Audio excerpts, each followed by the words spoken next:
Deuxième partie, nous parlons toujours de la composition du bureau de la CENI, bien sûr avec des appels, des SMS qui nous proviennent de partout, surtout de Lubumbashi au Katanga, où nous disons bonjour à Maître Banza Malale. Merci de nous suivre et de nous suggérer. Alors, Norbert Yamba, vous êtes acteur de la société civile. Bienvenue. Merci bien. J'allais dire acteur politique de la société civile. Est-ce que la société civile fait la politique? Attention. Acteur politique de la société civile, non. Non, c'est seulement acteur de la société civile. Lorsqu'on est acteur de la société civile, on est acteur social. Acteur On social. n'est pas acteur politique. Mais on a un engagement politique. Maintenant que la société civile sera avec les politiques dans un seul bureau de la CENI, c'est la politique. Et vous devez suivre des orientations, bien sûr. Il y a deux choses. Il y a la notion de la politique active et la notion de l'engagement politique. Et donc, l'engagement politique relève de la citoyenneté responsable. Chaque Patriotisme. Congolais, voilà, chaque Congolais, y compris vous, vous êtes engagé politiquement pour voir fonctionner comme il se doit votre pays. Votre pays. On en a Tandis que la notion de la politique active, ce sont des opérateurs politiques qui se recrutent parmi les partis politiques et qui visiblement ont comme mission de conquérir, exercer et conserver le pouvoir. Le pouvoir. Et donc, la société civile est là pour que ceux qui véritablement ont la responsabilité de gérer la République gèrent bien, pour qu'il y ait une répercussion sur la population. Ça, c'est un engagement politique. Demander des comptes, c'est un engagement politique. Demander à ce que les choses soient bien faites, c'est un engagement politique. Mais il y a une confusion. Ce qui n'est pas le cas. Il y a une confusion dans la classe politique, et je considère ça comme du douleur d'enfantement, où lorsqu'un acteur de la société civile pose des problèmes, vous direz que véritablement la gouvernance s'installe pour demander des comptes au gouvernement de la République. On dit non, il fait la politique. Il est politicien. Or, il n'est pas question. C'est vrai que ça peut arriver que les partis politiques, certains partis politiques de l'opposition qui ne sont pas au pouvoir, ont des revendications. Et que ces revendications coïncident avec les intérêts de la population. Et la société civile peut faire les mêmes revendications. Au même titre, on appelle ça convergence d'intérêts. On appelle ça alliance conjoncturelle. Les politiques n'aiment pas qu'on les contredise et qu'on sort. Alors, c'est bien parti avec cette introduction. Pensez-vous que les 3 membres de la société civile qui seront dans le futur bureau de la CENI vont vraiment jouer à la neutralité qu'on recherche pour les futures élections? Non, parce que vous savez que ceux qui véritablement ont le monopole du leadership de la République, ce sont des opérateurs politiques. Mais aujourd'hui, le Parlement fonctionne comme un Parlement individuel et individualisé. Et ça veut dire que ne tient compte essentiellement que des intérêts des parlementaires. Et ils ont généré une formule qui visiblement permet à la CENI d'être véritablement manipulée. Sous contrôle du Parlement. Sous contrôle véritablement des opérateurs politiques. Et donc, il n'y a pas encore eu ces sursauts d'orgueil de relever le défi pour que le Congo soit émergent à l'horizon 2030. Les hommes politiques sont en train de croire que la manne va tomber du ciel et qu'aujourd'hui, plus que jamais, ils doivent tout faire pour prendre en attendant cette manne tomber du ciel. Et pourtant, ça relèverait des efforts des uns des autres, dont ils ont le leadership dans la gestion des affaires de l'État. Et c'est ça le drame. Donc, 3 personnes de la société civile, ça ne représente rien. Mathieu, nous avons discuté avec vous. Et ça, c'était des discussions scientifiques pour dire que la société fonctionne dans une répartition des rôles. Le gouvernement de la République est censé gagner les élections. Il a la gestion quotidienne des affaires de l'État. Il y a des partis politiques. Il y a la société civile. Chaque groupe a un rôle dans la société.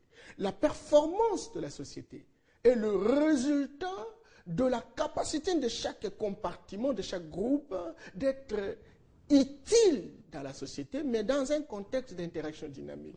Alors aujourd'hui, on a l'impression que les opérateurs politiques ont compris qu'il y a possibilité de privatiser l'État et la société civile ne compte pas. Je comprends qu'il y a un déficit. Les politiques n'ont pas raison parce qu'on vous a seulement donné la présidence, c'est pour seulement comme exemple. vous n'arrivez pas, vous, société civile, à vous attendre. C'est justement la politique qui fait ainsi pour que la société civile ne s'entende pas.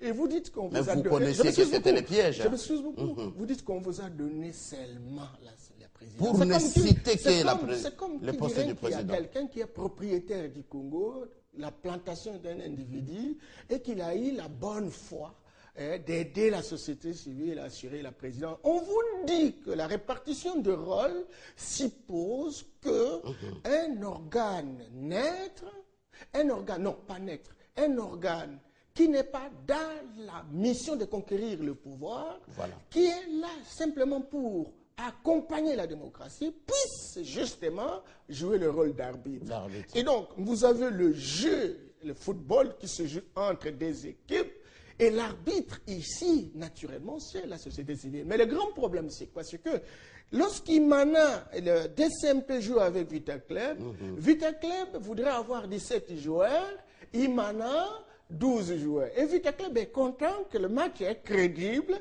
et que même au niveau de l'arbitre, Vita Club voudrait que l'arbitre soit issu de Vita Club. C'est ça le drame. Mais ici, pour le bureau de la CENI, ce n'est pas un match de football. Bien entendu, c'est un match de football. Comment ça expliquer? Mais les acteurs politiques font un jeu politique. Chaque jeu a des règles de jeu. Donc, selon vous, les postes devaient être au nombre égal. Nombre égal, parce que, pourquoi il y a une commission indépendante, cher Mathieu? Simplement parce que lorsque les gens n'ont plus confiance à leurs institutions, et ici, naturellement, c'est le ministère de l'Intérieur, sécurité de la décentralisation, qui aurait pu organiser les élections dans des conditions normales. Il y a une sorte de méfiance par rapport aux institutions qui existent. Et pour crédibiliser le processus, pour construire la transparence, il fallait chercher un organe indépendant, un organe qui n'est pas teinté de couleurs politiques. C'est la CENI. Et la CENI doit véritablement départager la majorité actuelle et l'opposition. Mais curieusement, la CENI est inféodée parce que la loi, elle tire sa source du Parlement et le Parlement s'organise pour continuer à contrôler la CENI qu'on appelle Commission nationale électorale indépendante. C'est ça la difficulté. Si les hommes politiques congolais avaient la responsabilité de transformer, de booster le développement dans notre pays en préservant l'image du Congo qui visiblement est ternie à travers le monde, à cause de la médiocrité de la classe politique, ils auraient pu véritablement accepter sur les 13 postes, donner les 2 tiers des postes à la société civile, et s'ils veulent surveiller le travail de la société civile à l'interne, à ce moment-là, on aurait des postes opposition, des postes majorité. Je ne vous taquine pas, plus de postes à la société civile, j'ai comme l'impression, ça serait la guerre, vous n'arriveriez pas à vous attendre. Voilà, parce que pour 3, vous êtes incapable. La déchéance des valeurs de l'État, la déchéance et la déliquescence des valeurs sociales. Le pays est en dérive. D'accord. L'eau prend la couleur de vase qui la contient. On nous disait ça à l'école, en 2e CO. L'eau prend la couleur, même la société civile, qui visiblement opère dans un environnement pollué. Ces sociétés civiles glissent vers les comportements de la classe politique qui est fondamentalement celle de rechercher, de s'enrichir en peu de temps. C'est ce que vous craignez que ces membres qui seront dans les bureaux glissent du côté de la majorité déjà? D'ailleurs, qui sera choisi sera d'abord cautionné. C'est ça la question. Moi, par exemple, j'ai le profil. Je suis quand même doublement doctorant. J'ai plus de 13 certificats obtenus à travers le monde. J'ai travaillé pendant plus de 20 ans dans les institutions internationales. Dommage que vous n'êtes pas chef religieux. On dit que ces postes doivent revenir à un chef religieux. Un chef religieux. Mais ils ont démontré que l'expérience, c'est une loi taillée sur mesure. Parce qu'ils savaient qu'ils ont des personnes parmi les religieux qui doivent assumer ces responsabilités. Et donc, ils l'ont préparé. Encore que les religieux aujourd'hui ne représentent rien. Dans le temps, quand nous on était au collège, les églises recevaient des dons de l'extérieur, etc. Avec cette mendicité internationale, les gens ne sont pas organisés. organisé pour générer des ressources internes.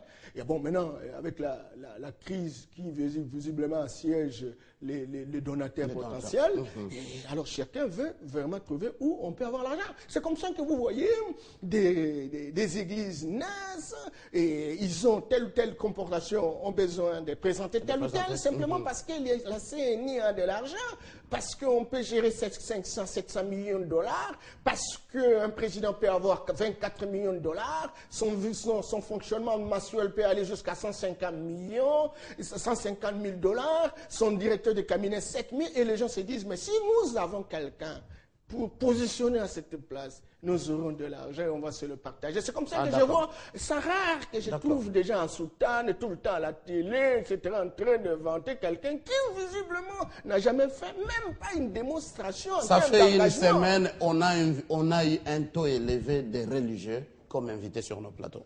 Vous avez raison. Alors, qu'est-ce que ça veut dire quand Obé Minakou, honorable Obé Minakou, président de l'Assemblée nationale, parle du report par la nécessité d'harmoniser les points de vue entre groupes parlementaires? J'ai horreur. J'ai horreur parce que j'ai toujours plaidé pour que nos compatriotes qui aujourd'hui sont universitaires, on était moins de 13 en 1960, ils sont des millions aujourd'hui et ils assument des responsabilités. Je me pose la question de la plus-value de la valeur ajoutée de l'intelligence congolaise. J'ai horreur. Comment pouvez-vous imaginer quelqu'un de la trempe d'Aubin, saluons parce qu'il n'a pas 50 ans, ça c'est évident, et que serait parmi les gens qui peuvent booster le développement de la République. Il est jeune, il a la force. Il est jeune, il a la fraîcheur, il a la capacité d'imagination, il semble c'est aussi un juriste potentiel. Mais que voulez-vous, ce qui se passe au Parlement, c'est de la honte. Mais il fait du bon boulot. Quand il voit qu'il n'y a pas harmonie de point de vue, autant reporter. J'ai horreur, Mathieu. Je ne sais pas si vous ressentez ma douleur. Je ne sais pas si vous ressentez ma douleur. Un pays, un grand pays, 7 fois le Japon, 4 fois et demi la France, 5 fois l'Allemagne fédérale. Dommage que la force d'une nation, ce n'est pas sa superficie. Ce n'est pas sa superficie, mais nous avons toutes les potentialités du monde. Exact. Et nous pouvons créer de richesses dans ce pays si l'intelligence était crédible et morale. Donc le problème, c'est l'homme congolais. C'est l'homme congolais. Ils endosseront la responsabilité vis-à-vis de l'histoire, vis-à-vis des générations futures. Parce que dans la société civile, il ne manque personne, il ne manque pas de personne. Il y a des hommes qui, depuis des années, sont restés constants, consistants et résistants, et qui peuvent véritablement, au regard de leur dignité, sauvegarder les apparences. Alors, il me semble que ce n'est pas la préoccupation de la classe politique. En RDC. Alors, autre question. Déjà, quand l'Église catholique a son candidat, alors nous avons d'autres confessions religieuses qui ont soutenu Malou Malou, d'autres confessions religieuses qui ont soutenu Ngalassi, déjà mal parti pour les élections à venir. Vous savez, non, on est mal parti. Départ déjà la loi sur la CNI. On était déjà pas mal parti. Il faut que je termine. On était déjà mal parti. C'est aussi une raison pour comprendre que même l'Église aujourd'hui vit dans une déchéance des valeurs. Imaginez-vous des églises, des corporations se réunissent, ils choisissent Malou Malou, à l'absence de l'église catholique, qui est censée être l'église de provenance de Malou Malou. Malheureusement, quel spectacle. Et puis, un autre groupe d'églises, et pour attester leur appartenance, ils portent des soutanes et ils passent pour choisir quelqu'un d'autre qui se trouve être médecin, qui ne connaît pas les élections, qui ne s'est jamais battu pour ce pays et qui n'est connu dans notre pays que lorsqu'il a accusé et fait arrêter son collègue. Mais non, je suis désolé. Monsieur Yamba, pour diriger, ce n'est pas question. On est universitaire, il y a la connaissance un peu générale. Il n'y a pas d'université pour les élections. Ne confondez pas être instruit et être intellectuel. Ah voilà, d'accord. Lorsqu'on est universitaire, on n'est pas fondamentalement intellectuel. Je connais Maya même des gens chez nous, dans nos villages, qui n'ont jamais été à l'université. Mais un médecin peut bien faire ses postes au bureau de la CENI. Attention, cher ami. Il a la rigueur scientifique, l'organisation scientifique du travail. Non, ce n'est pas une question de rigueur. Ce n'est pas une question de rigueur scientifique. Je suis désolé. Sinon, alors, c'est quel coup? Sinon, Malou, vous savez que c'est un professeur d'université. D'accord. Vous savez que Ngoïmoulou, c'est un docteur de thèse. Docteur de thèse, je vous en prie. Secondé par un autre docteur de thèse. Posez-vous cette immensité d'intelligence. Posez-vous la question sur les résultats. Non. Résultats. Et vous allez dire que le médecin, il a une rigueur plus qu'un docteur de thèse? Non, c'est pas ça. Ce qui est utile aujourd'hui, c'est de savoir quel est le degré de moralité et la capacité managériale. Parce que j'ai connu, même à l'époque de Ngoï Mulunda, il y a eu des erreurs au niveau du management. La capacité de savoir véritablement son rôle. À un moment donné, une sorte d'usurpation. Considérant que lorsqu'on est président, on quitte le logiciel de facilitateur et on devient président de tout le monde. On dit, moi c'est président. C'est une erreur véritablement scientifique commise par un docteur de thèse, etc. Alors, non, écoutez, il n'est pas censé tout connaître, ça c'est évident, mais je voudrais simplement remettre en question la dynamique